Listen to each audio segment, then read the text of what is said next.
Dames et messieurs, bonsoir. C'est votre humble serviteur toujours, le messager et le porte-parole de la jeunesse 10-30. J'ai un message pour la nation togolaise et j'ai un message très important à faire passer.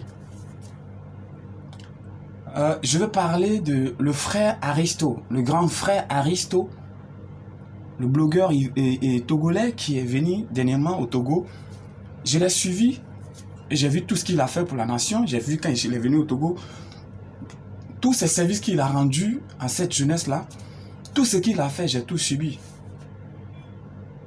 Et pour faire la façon dont on l'a remercié, ça m'a fait couler les larmes aux yeux parce que j'avais mal de voir que un enfant qui est parti à l'étranger pour aller se chercher, Dieu a fait grâce. Il a décidé de rentrer chez lui au pays, faire quelque chose dans son pays. Il est venu, il a aidé des gens qui étaient dans le besoin. Il a aidé des femmes, des mamans, des enfants, des malades. Il a aidé beaucoup de personnes. Mais à la fin,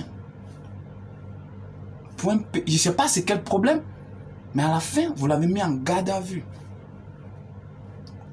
Vous l'avez mis en garde à vue pour rien. Je ne sais pas qu'est-ce qu'il a fait, quelle que soit la chose qu'il a fait. Vous savez, personne ne va quitter à quelque part pour venir faire notre continent ou bien venir arranger quelque chose chez nous. Le problème d'Africains, c'est eux-mêmes. Notre problème à nous, là, c'est nous-mêmes. Le problème qui fatigue les Africains, c'est nous-mêmes. On est à la base.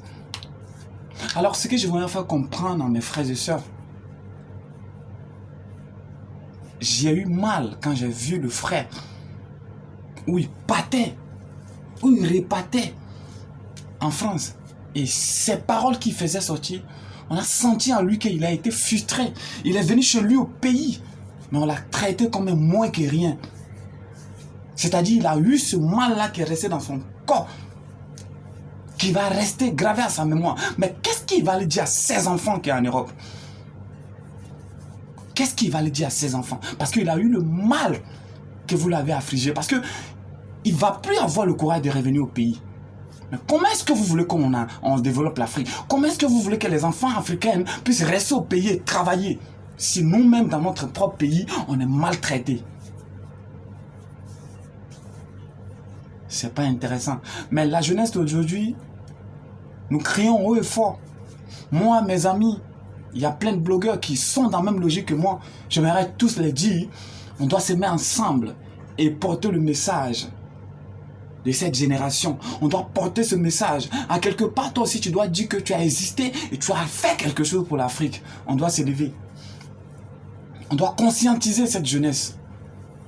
On doit s'entraider, se souder et se donner la main. C'est très important. La jeunesse a besoin de ça. Nous avons besoin d'être solides. Parce que c'est pas comme ça qu'on peut bâtir notre Afrique. C'est pas comme ça qu'on peut bâtir notre continent. Mes amis, on a assez dormi. Il est le temps à ce que nous puissions nous réveiller et faire passer cette canal que les Blancs nous ont donné, faire passer nos messages haut et fort. Après, on va s'asseoir à la télévision. Ouais, les Blancs sont comme ça. Les Blancs sont venus. Hey! C'est vous-même vous donnez l'occasion. C'est nous-mêmes on donne l'occasion à ces personnes-là. Oui, mais si on a des personnes qui veulent juste manger, penser seulement qu'à leur ventre, oublier les autres, ou bien à leur ventre et au ventre de leurs enfants, mais les autres sont en train de mourir de faim. Il y a des pays, même pour manger, c'est difficile. Les amis, on doit se réveiller. L'Afrique a besoin de nous. Nos ancêtres, ils ont bavé, ils ont souffert, ils sont morts, on nous a laissés. On doit continuer le combat. On doit continuer le combat. On doit continuer le combat. On doit continuer ce combat, main dans la main. Tous les blogueurs, je vous invite à faire passer ce message. Je veux que ce direct soit partagé. Je veux que tous les blogueurs qui luttent pour l'Afrique, qui luttent pour la jeunesse, on doit se mettre ensemble pour travailler. Que ce soit du Togo, le Mali, le Sénégal, le Burkina, la Côte d'Ivoire, le Cameroun, le Congo, partout en Afrique.